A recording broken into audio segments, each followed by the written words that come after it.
Hello viewers, welcome to my channel Science to Technology. In today's show, Computer Wednesday, we're going to talk about is 5G danger to us? Is that 5G danger real? So let's dive right into it.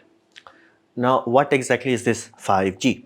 Well, it's a very simple thing. It's an upcoming generation for the mobile networks. As simple as that. It's like we categorize it brick by brick. Again, does not mean like 5G means 5G one thing. There are many updates, iterations, but generally there is a category. When you have to change too many things, it's like, okay, now it's not just like, 4.5G. It's like, no, it's 5G, 5G.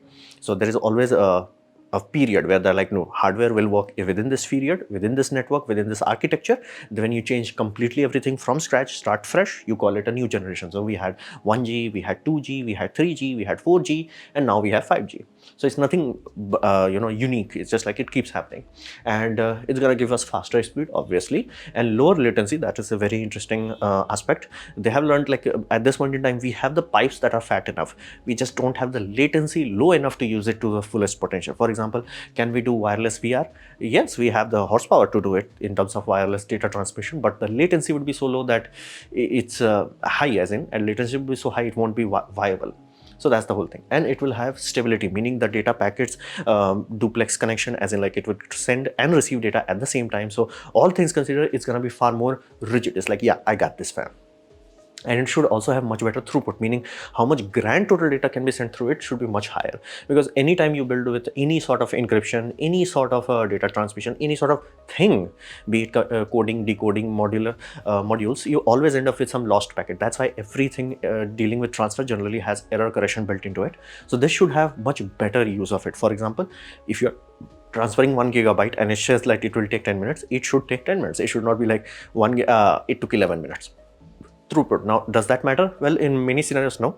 But in grand total scenarios where you are using it as a back data trunk, yes, it does matter. Uptime, meaning how reliably can you use this? That should be also an improvement. Now, what's the upper limit? Upper limit is this should allow your smartphone to get 20 Gbps. Now, be mindful, that is the theoretical upper limit. It will not be achieved anytime soon. Right now, if you buy a 5G phone in a 5G network, you are expecting to get around 1 Gbps.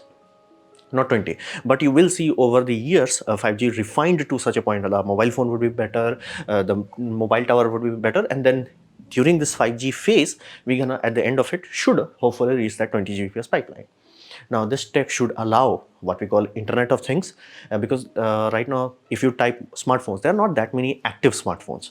But if you type Internet of Things, there are far more Internet of Things than there are people on this earth, meaning many people in their household could have 8 to 9 Internet of Things devices. And again, generally right now, they are using local network, but at the end, you do want them to be independent, whether it's like, dude, I directly talk to the mobile network, directly dump data to the network. And some scenarios is desirable, some scenarios is not desirable, but there's a need for it. So in solving that, and because of the high throughput and low latency, it should also allow a self-driving network to work. So this is what 5G is supposed to do. So how it's going to achieve this magical oomph where it has like, that much data? You have to understand, they realized very early on, one spectrum cannot do it. Meaning, if you go from 1G to 2G to 3G to 4G, you will always find spectrum going up, as in like frequency, gigahertz going up, tick, tick, tick, tick, going up, no problem. But here's the deal, they realized what they want to do with 5G is too high, meaning it has to be split into 3 categories, 3 channels, so to say. And because physics is playing a role here.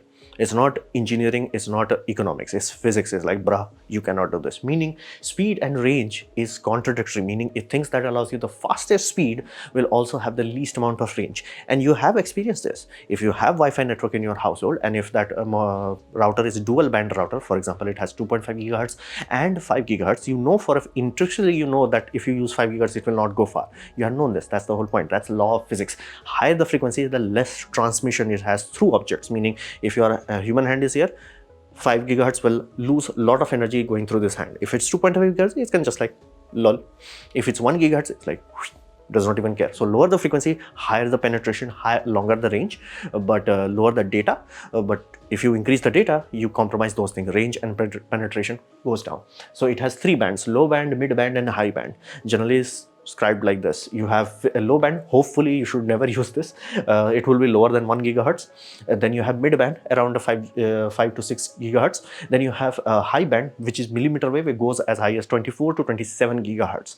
So these are the 3 bands. Now, they have to do it this way, because if they want to give you 1 Gbps, they have to use high spectrum, high frequency. Consequence, it will not travel far, meaning if there's raining, this is bye bye. If it rains, you have to look at the antenna and you should be able to see the antenna, only then you will receive signal, because yeah, it will be blocked that easily. If you have very dense fog, it will not work. If you have a dense dust storm, it will not work. So they have to have a fallback layer. And 4G is bit in this sort of area, so that's why there was a, like, a fight going on. It's like people are claiming mobile networks are, oh, it's 5G. It's like people are testing it on a hardware that's like, dude, it's 4.5G at best, because of this mid band. There was so much controversy, because you have to, it's law of physics. It cannot be like, oh, company wants to milk money. No, you can't do anything about it. It's like you have to use high band when you want that pipeline, and you want to use mid band if you want range. If you want extremely long range, you have to go to low band. No, mobile basically have to switch at your end, meaning mobile tower will be keep screaming in all spectrum.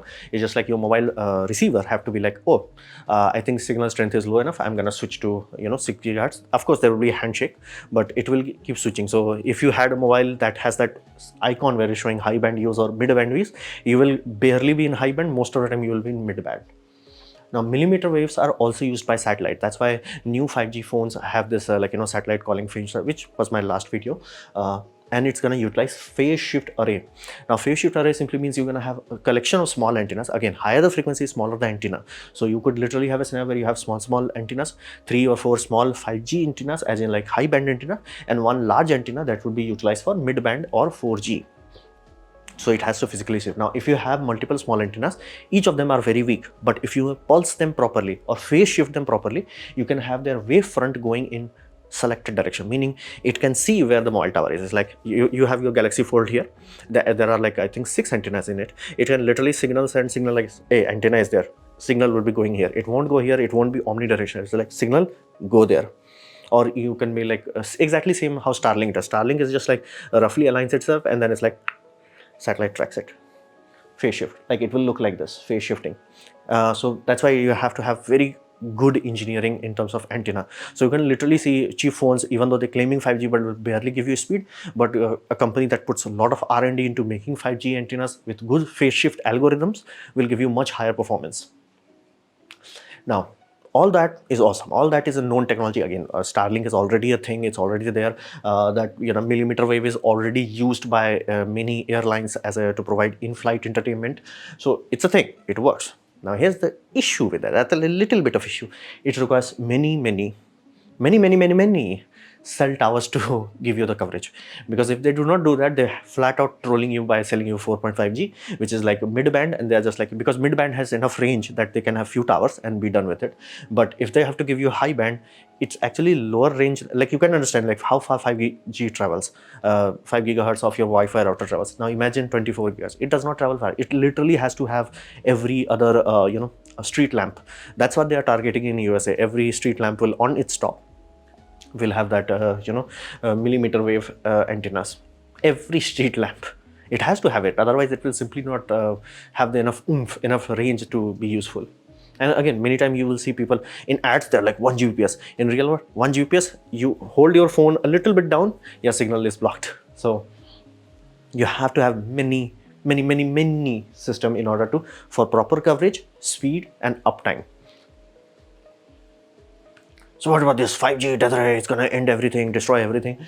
Well, reality is most people don't know or study it is something known as electromagnetic radiation or EM spectrum. Now, I don't blame them. It's a very complex thing, and who was interested in studies in school. So it created a scenario where you do not understand that if you have any form of photons, if you pump enough energy into it, it is dangerous. It does not matter which spectrum it is. Again, you can literally have gamma rays. It can be used by doctors to treat you of cancer. Like, I'm not even joking. That's a real thing. Gamma rays are used for removing tumors out of people. Like, it cauterizes tumor in such an interesting way that it's gone. Again, it does have some consequence to your body, but reasonably sure people would not be doing it if tumor was a better option. So it's not. So think of it this way. Like, gamma rays literally is used to treat cancer. It is ionizing radiation. It's just a matter of how much oomph it has, how much power it has, and what is the concentration of it. For example, this is a laser cutter that is cutting wood of 100 watts of power, less than 100 watt. Here's the deal. The light that I'm using here, that's also 100 watt. What's the difference? You may say, oh, it may be, infrared, this may not be infrared. That does not matter. It still has 100 watt. If I take the same white spectrum and if I condense that puppy down, like YOLO it down, like to same millimeter, few millimeter spot, yeah, it's gonna be lethal. Again, it will set it on fire rather than cutting it that precisely, but you get the point. It will become dangerous. And same thing happens. Gamma rays, very dangerous, no problem. If you make the intensity low enough, as in like the concentration low enough, it does not do anything. Same with X-ray. X-ray is used by your dentist. X-ray is used by your whole body scan. You don't go poof because of it. Why? Concentration is low enough. It does not have enough power, or if it has enough power, it distributes it on a large enough area that it does not do anything to you.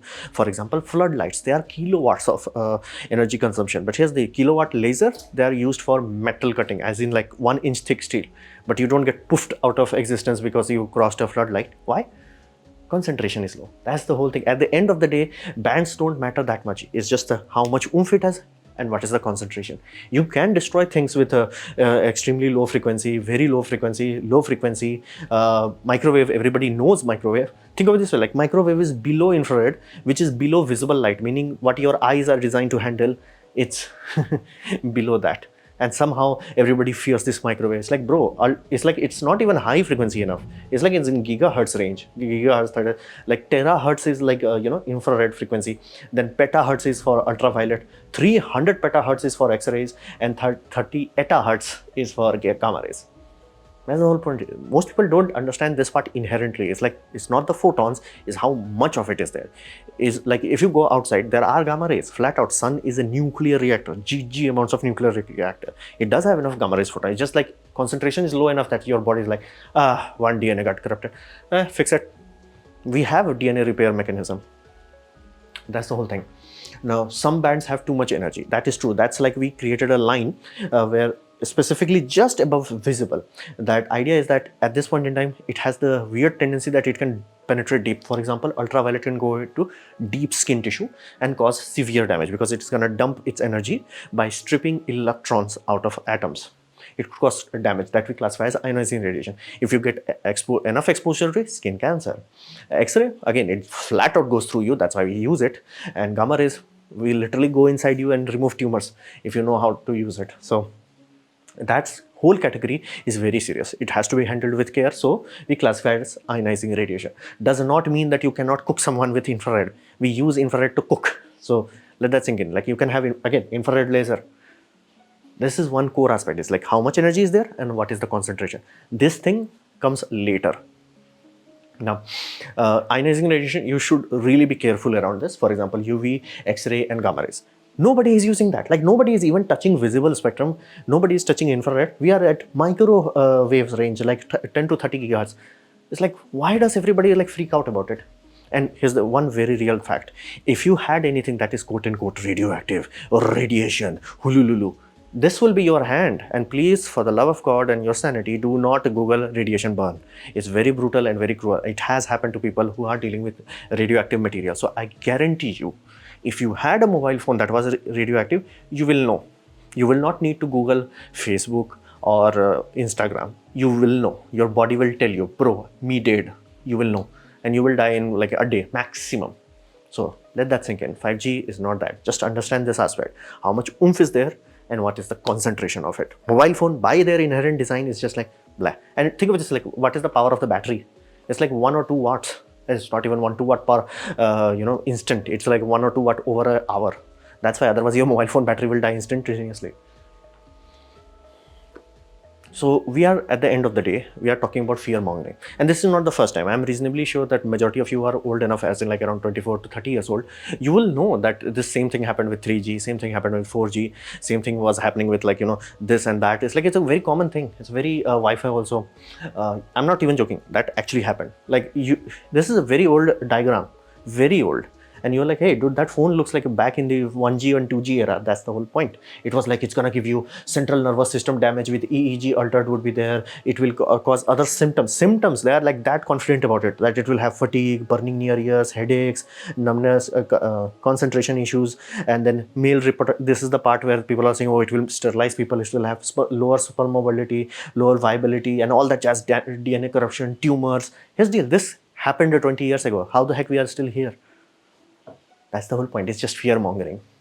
Now, why the heck we humans keep falling for this trap? Well, it comes from our evolution. Because we evolved from more towards a prey species rather than predator species, we are inherently not comfortable not knowing. Meaning, every dark spot is like, could be something there. So we are inherently unstable, unwise around unknown things. Basically, if you don't know, it's scary. Like you're like, this is atom bomb. You're like, you can make love to it. You can sleep on top of it. You will not even care. Here's a box that you do not know what's inside. You will poop your pant. So that's the reality of it. Like unknown is scary to us. Not the scary things. Unknown is scary to us. And then why don't we use brain power to solve it? Again, it's expensive. For example, let's say you are unlucky. Let's say you are married.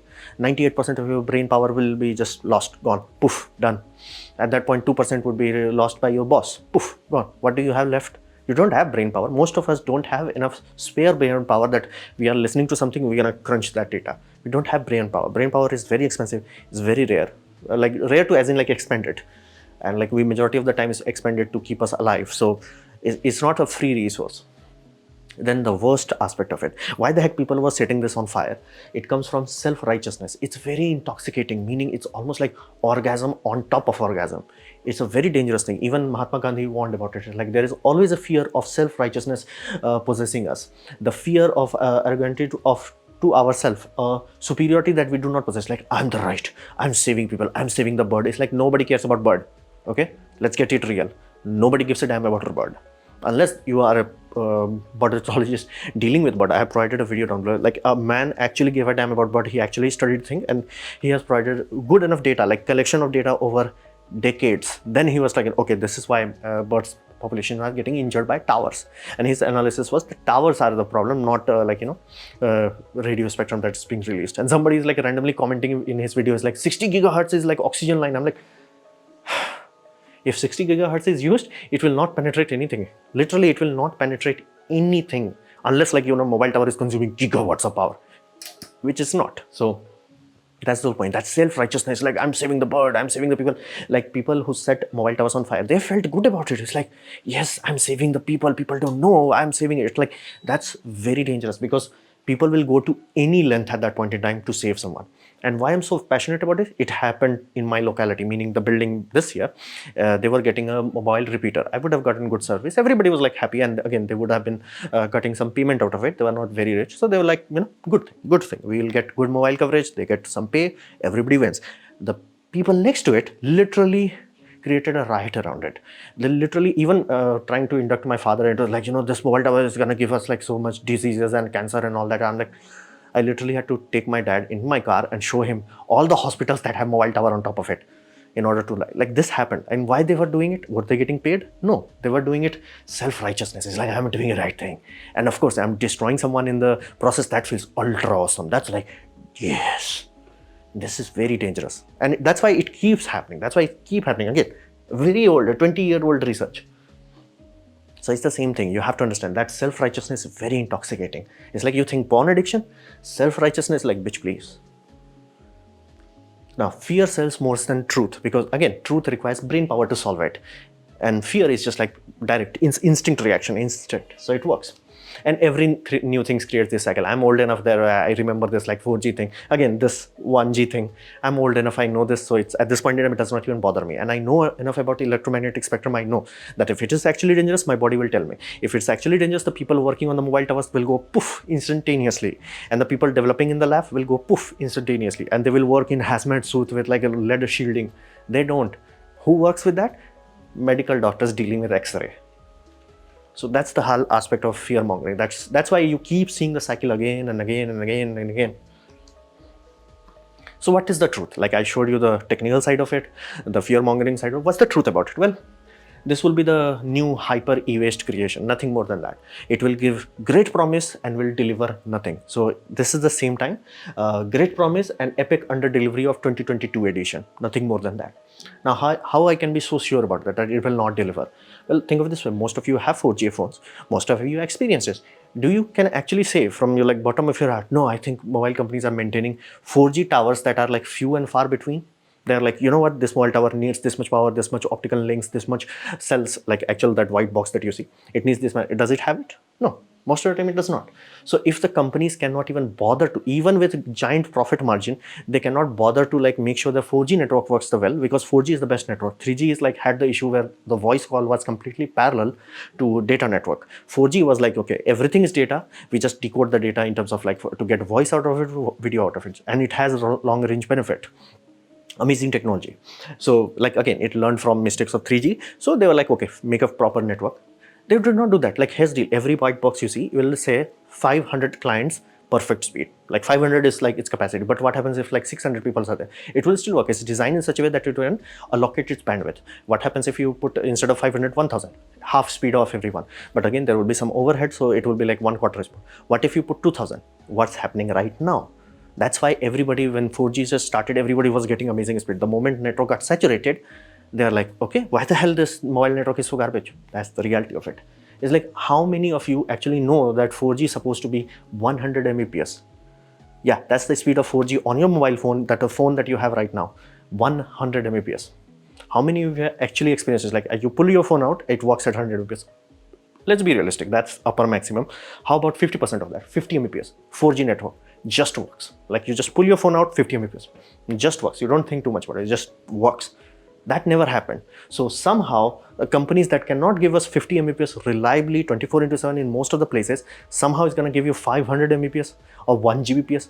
Bro, let go of the cocaine. And it has the mathematical fact of it. 5G pipe is two fact. For example, early in 2010s, all of us, majority of us have home networks, and most of the home networks were gigabits per second, as in like 1000 megabits per second. We had the Ethernet plug, the networks, everything was good enough. But here's the, how many of you have internet that is that fast? Here's the D. Engineering wise, there is a stall. Like we started with 10 Mbps. I was like, whoa, 10 Mbps, that's mind blowing. Then we went to 100. Wow. Then we went to 1000. Holy damn. Then we went to 10.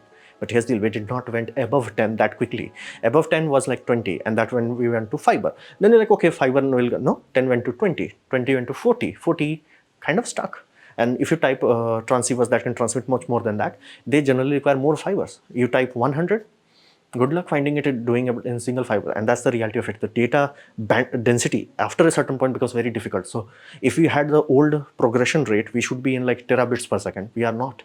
Like to transmit terabits per second, you literally have to have fiber which are like entire prism, entire multiple spectrum transmitting into one single, coursing it into system. It's super expensive. And that's why like there is so much collapsing done to send the data through undersea fibers. And again, that's why undersea fiber cables are so expensive. So fundamentally, by laws of physics, we do not have enough interlinks, fiber interlinks and switchgear to feed 7 billion people to 1 Gbps connection.